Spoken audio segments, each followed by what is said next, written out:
তৎকালীন ফেনী মহকুমার উত্তরাঞ্চলে ফুলগাজী পরশুরাম এলাকা চট্টগ্রাম আখাউড়া আসামের মূল রেল সংযোগ থেকে বিচ্ছিন্ন ছিল। 1929 সালে এই পিছিয়ে পড়া জনগোষ্ঠীর সাথে মালামাল পরিবহন এবং যাতায়াতের জন্য ত্রিপুরার বিলোনিয়া থেকে বর্তমান বাংলাদেশের বিলোনিয়া দিয়ে ফেনী পর্যন্ত রেল লাইন স্থাপন করে আসাম বেঙ্গল রেলওয়ে কোম্পানি। এর ফলে অত্র অঞ্চল থেকে ফেনী হয়ে চট্টগ্রাম কিংবা আখাউড়া কুলাউড়া আসাম পর্যন্ত যাতায়াত ও মালামাল পরিবহন করা যেত। 1947 সালে দেশভাগের পর বাংলাদেশ অংশে বিলোনিয়া থেকে ফেনী মহকুমা শহরের সাথে যোগাযোগের জন্য একটি ট্রেন চালু করা হয়। সে সময় ফেনীর উত্তরাঞ্চলের মানুষের ফেনী শহরের সাথে যোগাযোগের একমাত্র মাধ্যম ছিল এই রেলপথ। 1971 সালের পর সড়ক যোগাযোগের উন্নতি হওয়ায় এই রেলপথের কদর কমে যায়।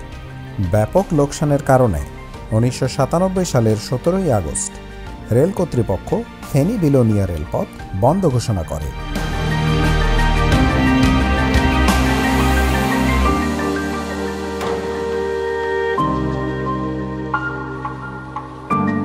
সেই বিলোনিয়া স্টেশন দর্শনের উদ্দেশ্যেই আজকের যাত্রা সারথি চট্টলা।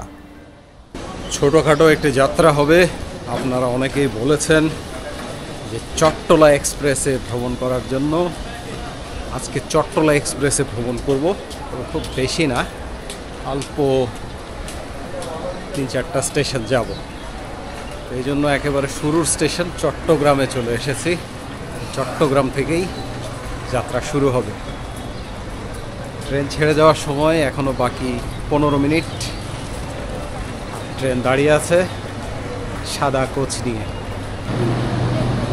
তাপানুকূল স্লিপার, তাপানুকূল চেয়ার, মানে এসি চেয়ার কার।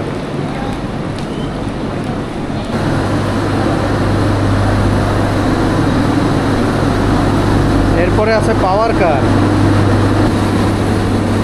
পাওয়ার কারে এই যে নামাজের জন্য জায়গা আছে। এরপরেও দেখা যাচ্ছে AC chair car. AC chair কারই বেশ কয়েকটা আছে। তবে এসি চেয়ার কার যেগুলো দেখলাম এই সবগুলাই চাইনিজ কোচ। এখানে একটা আছে ইন্ডাস্ট্রি কেরাটা এপিআই, মানে ইনকা। এটা ইনকা। চাইনিজ কোচই বেশি, মাঝে মাঝে 2-1টা ইনকা কোচ দেখা যায়। এবার আসলো শোভন চেয়ার, নন এসি। এই শোভন চেয়ারও এটা চাইনিজ, আর এই যে লাল সবুজ ইনকা।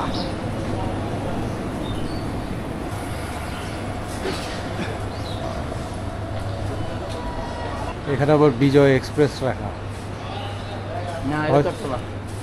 হয়তো এই কোচটা কখনো বিজয় এক্সপ্রেসে ব্যবহার হয়েছিল। 3008 লোক।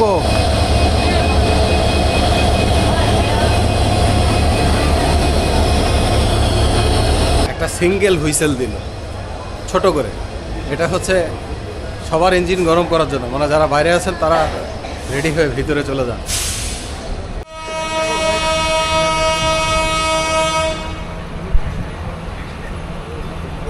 6টা বেজে 1 মিনিটে আমাদের ট্রেন ছেড়ে দিল।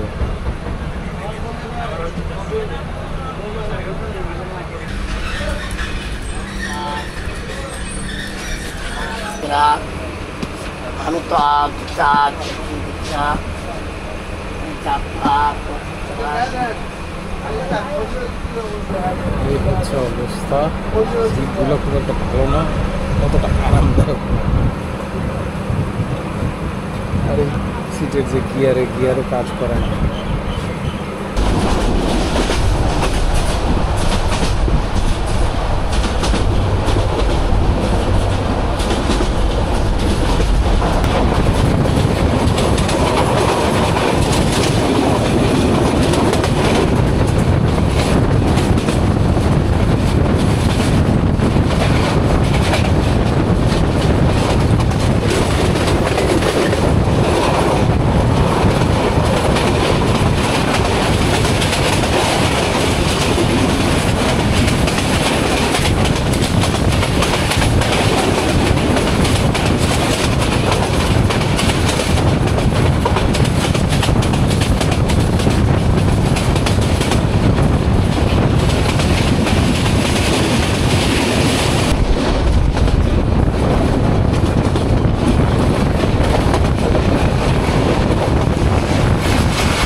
পৌঁছে গেলাম ফেনী। এই যে ফেনী স্টেশন। ফেনী স্টেশনের আশেপাশে একেবারে কিছুই নাই, দোকানপাট এমন কিছুই নাই আর কি।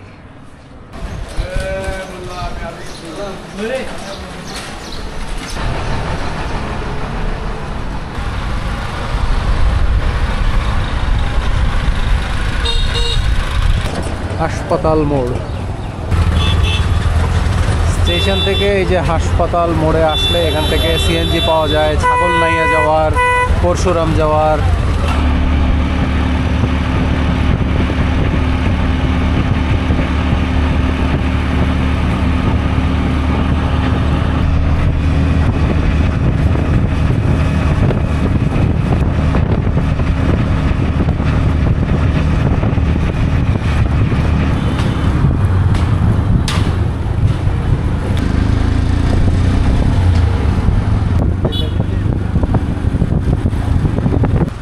এমন এক অবস্থা, আজকে ফেনীবাসী মনে হয় ঘুমের থেকে ওঠে নাই। আপনারা হয়তো খেয়াল করলে দেখবেন, আমি রাস্তায় আসার সময় যতগুলা বাজার পড়লো, একটা বাজারও মনে হয় একটা দোকানপাটও খোলা নাই, একটা খাবারের দোকানও নাই, কিছুই নেই। আমার তো পেটে দানা পানিও তেমন কিছুই পড়েনি। এখন এখানে পরশুরাম বাজারে আসলাম, এখান থেকে আরেকটু সামনে গিয়ে তারপর আবার রিক্সা নিতে হবে। এই জায়গার থেকে কোনো গাড়ি পাওয়া যাবে না, এই জায়গার থেকে গাড়ি নিতে হলে রিজার্ভ নিতে হবে। সরগরম থাকে, বেশ জাঁকজমক থাকে এই পরশুরাম বাজার। বেশ বড় বাজার এলাকা, পুরো বাজার এলাকায় মনে হয় মানুষই নাই, এমন অবস্থা। এই পরশুরাম বাজারটা পার হয়ে ব্রিজের কাছে আসলে এখান থেকে রিক্সাগুলো থাকে, অটো রিক্সাগুলো করে যাওয়া যায় শেয়ারে। এখানে লোকাল যে সিএনজিগুলো আসে, সেই সিএনজি কিন্তু আসেনি এখানে, যেহেতু লোকাল সিএনজি আসেনি। আমি এই যে এই রিক্সা নিয়েই যাচ্ছি, এই রিক্সা নিয়ে রিজার্ভ আমার কাছ থেকে 40 টাকা নিবে, যাওয়া 40, আবার আসতে গেলে আসার সময় 40 টাকা। একদম ওই পাশে যে দেখা যাচ্ছে গাছগুলা, ওই গাছগুলার ওখান দিয়ে হচ্ছে রেল লাইন। আবারও সেই চাঁদের গাড়ির ফিলিংসের মতো আমার কাছে কিন্তু অন্যরকম এক উত্তেজনা অনুভব করছি আমি, খুবই ভালো লাগছে। আর যখন ওই রেল লাইনগুলো দেখছি না দূরে, তখন অন্যরকম এক শিহরণ বয়ে যাচ্ছে যে এখান দিয়ে চলতো এক সময় রেল, এবং এই রেল আজকের না, মানে প্রায় 100 বছর আগের। 1929 সালে এখানে রেল লাইন চালু করা হয়, আর এই 2000 সালের আগে বা পরে এই রেল লাইন বন্ধ করে দেওয়া হয়। সামনে দেখা যাচ্ছে বন্দর। চলে আসলাম এই পরশুরাম বিলোনিয়া স্থলবন্দরে, আর এখানে হচ্ছে স্থল কাস্টমস স্টেশন। এবার একদম সীমান্তটা দেখে আসি।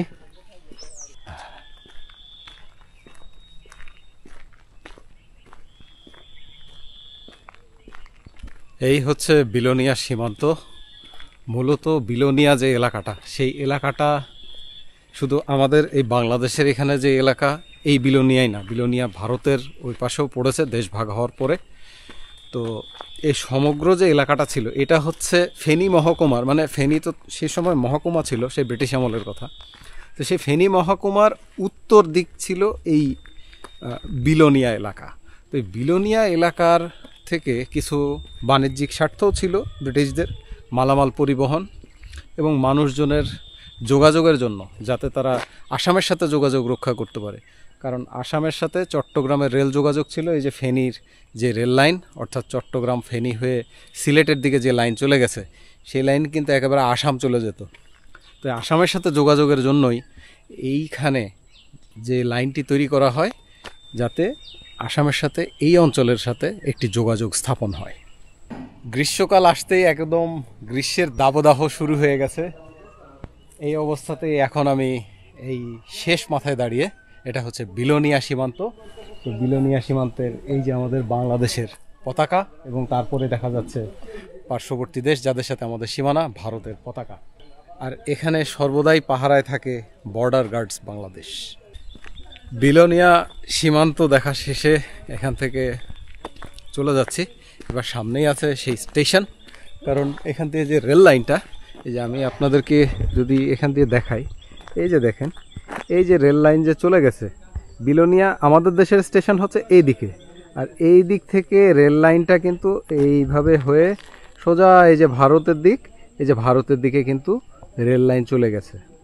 মূলত ব্রিটিশ আমলে যখন ওই ট্রেন চালু করা হয়েছিল তখন ট্রেন ওখান থেকেই আসতো, ওখান থেকেই এসে সেই ট্রেন হচ্ছে আসাম যেত, অথবা এখানে যুক্ত হয়ে যেত ফেনীতে এসে। মানে ফেনীতে আসতে পারলেই তো মূল লাইনের সাথে যুক্ত হওয়া, বা এদিককার মানুষজন, এদিককার মালামাল সব কিছুই। এই যে সীমান্ত থেকে হেঁটে একটু সামনের দিকে আসলে এদিকে হচ্ছে স্টেশন, বিলোনিয়া স্থলবন্দর, বাংলাদেশ স্থলবন্দর কর্তৃপক্ষ, নৌ পরিবহন মন্ত্রণালয়। এটা সম্ভবত চালু হয়নি এখনো, এই জন্যে বন্ধ অবস্থাতেই আছে।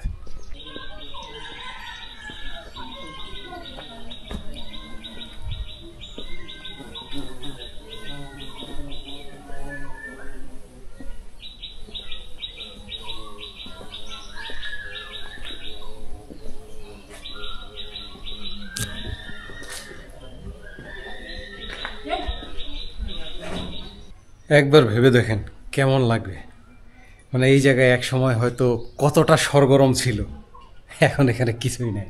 এখন এখানে লিখে রাখা আছে ছাগল, মানে ছাগলের ঘর। তো এইভাবে আসলে দিনে দিনে দুনিয়ার সব কিছু পাল্টায়, পরিবর্তন হয়।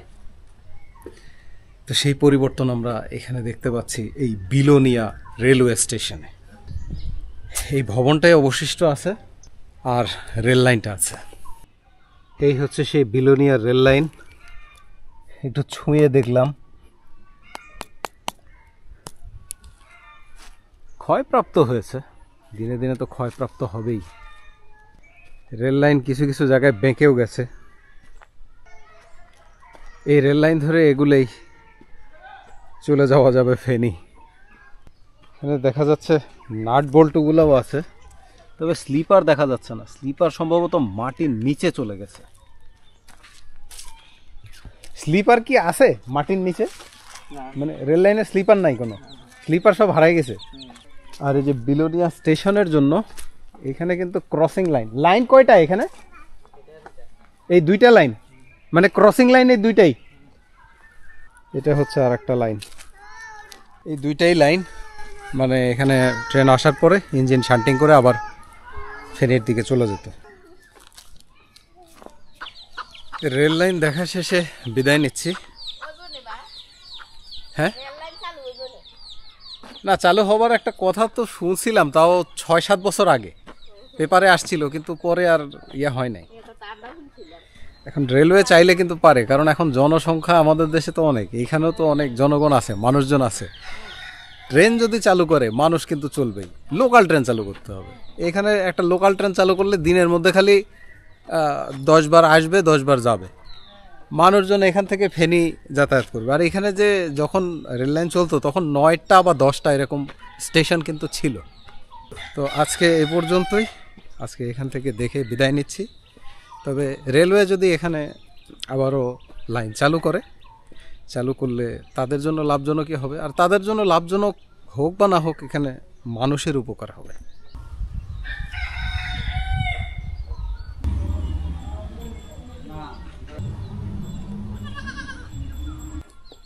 এরকম ভাবলে কেমন লাগে দেখেন।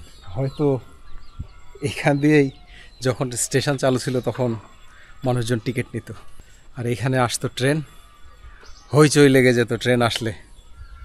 ওঠার জন্য হুটোপুটি, উঠে তারপরে চলো ফেনী যাই। এই একটা কবিতা আছে না, বীরপুরুষ, ওই দেখা যায় মরা নদীর সোঁতা। আমার কাছে মনে হচ্ছে এই মরা নদীর সোঁতা। আমি এখান থেকে শুনে যা বুঝলাম যে এটা হচ্ছে মুরি নদী, মানে মুরি নদীটা ভারত থেকে আসছে, এবং এটা মরা নদী না, নাম মুরি নদী, কিন্তু নদী মরা না, পানি আসে।